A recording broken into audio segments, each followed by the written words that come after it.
Bonjour à tous et bienvenue dans cette vidéo à la découverte de Zenbaya. Aujourd'hui, nous allons explorer les tabs et les boutons que vous pouvez retrouver sur les différents agents et voir à quoi ils correspondent, comment ils sont construits pour pouvoir par la suite vous donner également les clés nécessaires à la création de nouveaux tabs dans vos futurs agents personnalisés.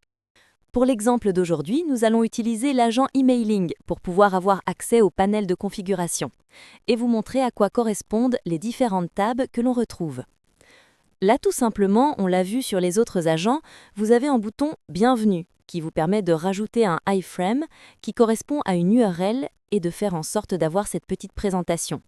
C'est vraiment à travers les tabs que vous allez pouvoir moduler et créer les différents espaces de votre agent. Si par exemple, je prends le tab « Solutions », nous avons plusieurs informations. Vous avez le tab ID, le tab Label, tout simplement son nom qui est affiché ici « Solutions ».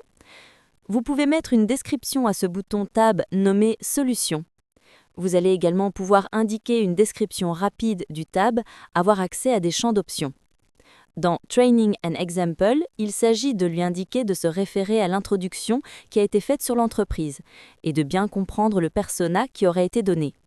Et enfin, la zone la plus intéressante, c'est le prompt. Dans cette zone, vous avez donné des instructions à l'intelligence artificielle pour qu'elle arrive à produire le résultat. Donc voilà, là finalement, vous avez vraiment accès aux ordres, au prompt qui a été donné à l'IA pour pouvoir générer votre contenu. Et ça va faire partie aussi, typiquement, si vous récupérez cet agent, de pouvoir le personnaliser à votre bon vouloir, si vous estimez avoir besoin de changer différentes zones de ce prompt pour pouvoir le personnaliser à votre demande.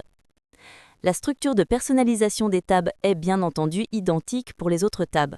Cela va vous faciliter la prise en main de notre outil. Je vous invite à consulter la vidéo précédente pour plus de détails sur le contenu des onglets qui se trouvent ici. Autre exemple, si je prends Webinar, nous avons toujours un prompt sur la base de la description et ensuite on déroule les différents éléments pour pouvoir générer le contenu. Voilà, ça c'était pour la petite présentation des tabs spécifiques aux actions métiers. Autre fonctionnalité, c'est le bouton Régénérer. Si vous souhaitez obtenir un deuxième résultat, cliquez sur le bouton Régénérer et vous allez obtenir une deuxième version. Vous avez aussi la possibilité d'utiliser le bouton Improve afin d'améliorer le résultat si vous en êtes que moyennement satisfait.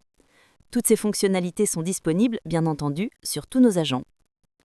Voilà, c'est tout pour cette vidéo Zenbaya et on se retrouve pour la prochaine vidéo.